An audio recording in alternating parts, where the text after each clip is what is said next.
Hello guys, restart with कुसुम में आपका स्वागत है।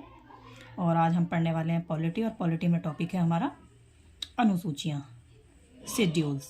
ठीक है, तो क्या पढ़ेंगे आज हम पढ़ने वाले हैं अनुसूचियाँ, और हम उसके बारे में डिटेल में पढ़ेंगे। ठीक है, किस अनुसूची में क्या क्या है वो सारा सब कुछ जानेंगे। ठीक है, तो सबसे पहले फर्स्ट हम पढ़ते हैं कि हमारे मूल संविधान में कितनी अनुसूचियाँ हैं। ठीक है, तो मूल संविधान में कितनी थी? मूल संविधान में थी हमारी 8 अनुसूचियाँ, और अब वर्तमान में कितनी है? 12। ठीक है, तो अब हम आगे इसको डिटेल में पढ़ेंगे। फर्स्ट शेड्यूल, पहली अनुसूची। ठीक है, तो पहली अनुसूची में क्या है?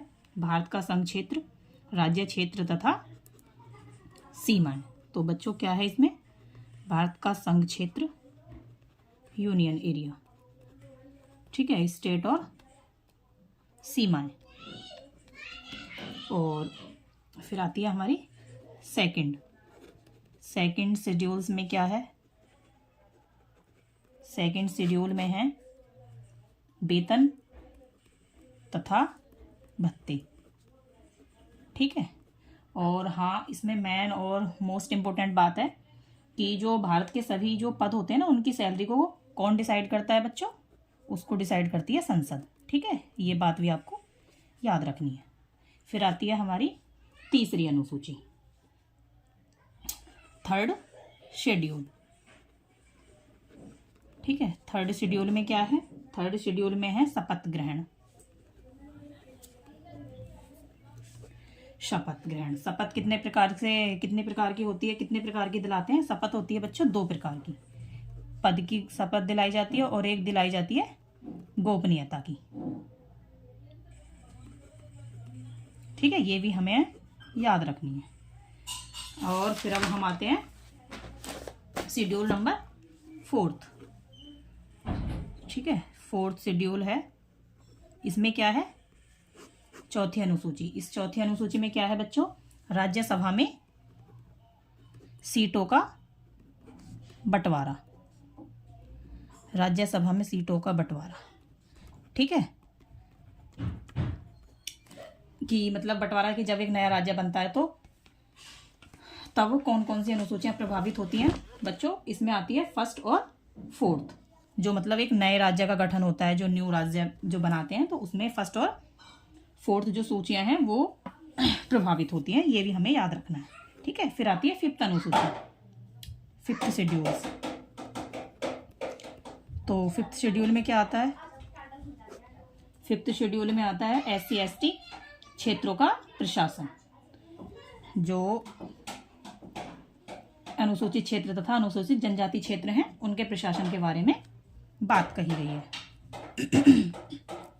ठीक है, फिर आएगी हमारी 6th अनुसूची। 6th में क्या दे रखा है? नॉर्थ ईस्ट राज्यों के जनजाति क्षेत्रों के प्रशासन के बारे में विशेष दर्जा। जो नॉर्थ ईस्ट के 6th शेड्यूल में है, जो नॉर्थ ईस्ट के जो राज्य है ना, जनजाति के प्रशासन के बारे में दे रखा है नॉर्थ ईस्ट में। इसमें कौन से राज्य आ रखे हैं? 4। कौन कौन से? इसमें आता है त्रिपुरा, मिजोरम, मेघालय और असम। ठीक है, तो इसको हम कैसे याद रखेंगे? तमाम से आप याद रखना तो ये याद हो जाएंगे। जैसे T से त्रिपुरा, M से मिजोरम, A से असम, M से मेघालय। ठीक है, तो आप इसको ऐसे याद रख सकते हो। 7th में 7th अनुसूची है, 7वीं अनुसूची। इसमें तीनों सूचियों 3 भागों में विभाजित किया गया है सूचियों को। 7th में आपने पढ़ी होंगी, जैसे कि फर्स्ट है राज्य सूची, सेकंड है संघ सूची। फर्स्ट संघ सूची आएगी, फर्स्ट संघ सूची आ गई, और सेकंड आगे राज्य सूची, और तीसरी आती है समवर्ती सूची। ठीक है, ये इसमें तीनों सूचियां आ जाती हैं। संघ और राज्य सूचियां, ये दोनों तो हमारी USA से ली गई हैं। ठीक है, ये भी हमें याद रखना है। और समवर्ती जो सूची है, ये कनकरेंट जो शेड्यूल्स है, ये हमने ऑस्ट्रेलिया से लिए, ये भी आपको याद रखना है, ठीक है। फिर आती है हमारी 8वीं अनुसूची। 8वीं अनुसूची में क्या है बच्चों? 8वीं अनुसूची में है 22 भाषाओं का वर्णन। जो हमारी 22 भाषाएं हैं उन भाषाओं का वर्णन किया गया है, ठीक है। इसमें ये करना है, जो मूल संविधान में कितनी भाषाएं थी, तो हमारे मूल संविधान में सिर्फ बच्चों 14 भाषाएं थी, ठीक है। और ये हमारी 22 भाषाएं जो हैं ये जोड़ी गई हैं। तो 21वां संविधान संशोधन, जो 21वां है ना कॉन्स्टिट्यूशन अमेंडमेंट 1967, इसमें इसको जोड़ा गया। इसमें सबसे पहले जोड़ी गई थी सिंधी भाषा, सिंधी भाषा को जोड़ा गया था इसमें, ठीक है। जो हमारी कौन सी थी? 15वीं भाषा थी। फिर हमारा था 71वां कॉन्स्टिट्यूशन अमेंडमेंट, ये कब हुआ था? 1992। तो ये इसमें 3 भाषाओं को जोड़ा गया था, Manipuri number 1, number 2 Konkani, number 3 Nepali, ठीक है। ये 3 भाषाएं इसमें जोड़ी गई थी। 15 यहाँ तक हो गई, 16, 17 और कितनी हो गई? 18 भाषाएं हो गई। फिर आता है इसको कैसे याद करते हैं हम करते हैं नमक करके याद कर लो। याद करने की एक मतलब वो है, एन से नेपाली, एम से मणिपुरी, कै से कोंकणी, ठीक है। ये ऐसे याद हो जाएगी। फिर हमें करनी है, फिर आया हमारा 92 कॉन्स्टिट्यूशन अमेंडमेंट, ये 2003, ठीक है। इसमें क्या था? इसमें जोड़ी गई थी 4 भाषाएं हमारी। कौन कौन सी थी? मैथिली, बोडो, डोगरी और संथाली। इन 4 भाषाओं को जोड़ा गया था। टोटल और कितनी हो गई? 18 थी, 19, 20, 21 और तो टोटल हमारी कितनी भाषाएं हो जाती हैं? 22, ठीक है बच्चों। हमें ऐसे याद कर लेना। इसको कैसे याद करेंगे हम? MBBS पढ़ते हैं ना हम, तो MBBS की जगह हमें पढ़ना है MBDS। MBDS करके याद कर सकते हो। M से मैथिली, B से बोडो, D से डोगरी, S से संथाली, तो ईजिली हमें याद रह जाएंगी, ठीक है। फिर आती है हमारी 9th अनुसूची, 9th शेड्यूल, ठीक है। 9th शेड्यूल में क्या है? इसमें क्या हुआ था? इसमें हमारी ना फर्स्ट कॉन्स्टिट्यूशन अमेंडमेंट हुआ था। फर्स्ट कॉन्स्टिट्यूशन अमेंडमेंट में इसमें क्या हुआ था? 9वीं अनुसूची को जोड़ा गया था। फर्स्ट कॉन्स्टिट्यूशन अमेंडमेंट 1951 में हुआ था। तो इसमें क्या हुआ था? इसमें 9वीं अनुसूची को जोड़ा गया था, ठीक है। तो ये जो है यह जमींदारी उन्मूलन से संबंधित है। जमींदारी उन्मूलन से संबंधित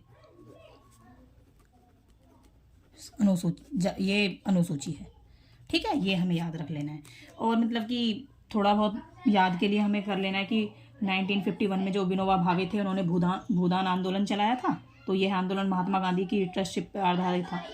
तो उसी वजह वो 1793 में जो स्थायी भूमि बंदोबस्त, इसी से जमींदारी प्रथा, मतलब इसे ही जमींदारी प्रथा भी कहते हैं, जो कॉर्नवालिस ने स्टार्ट की थी, ठीक है। तो इसमें क्या था कि भू सुधार के नाम पर यदि किसी व्यक्ति की जमीन छीनी जाए तो वह व्यक्ति कोर्ट में नहीं जा सकता था। तो इस मतलब 9th अनुसूची के अकॉर्डिंग तो ये 1951 में जमींदारी प्रथा को समाप्त किया गया था, ठीक है। तो हमें ये एक्स्ट्रा कुछ चीज़ें हमें याद रख लेनी है। फिर आती है हमारी 10th शेड्यूल, 10वीं अनुसूची। 10वीं अनुसूची में क्या था? दल बदल पर रोक, दल बदल पर रोक, ठीक है बच्चों। ये याद रख लेना है, एंटी डिफैक्टो। तो फिर ये था 952 कॉन्स्टिट्यूशन अमेंडमेंट 1985 में इस अनुसूची को जोड़ा गया था, ठीक है। ये भी याद रखना है हमें। फिर आती है हमारी 11वीं अनुसूची, 11th शेड्यूल, ठीक है। इसमें क्या रखना है? पंचायती राज, व्यवस्था, पंचायती राज व्यवस्था।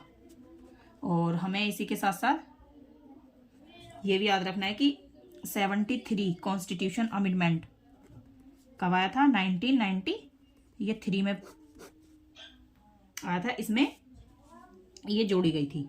और 24 अप्रैल 1993 24 अप्रैल 1993 में आया था।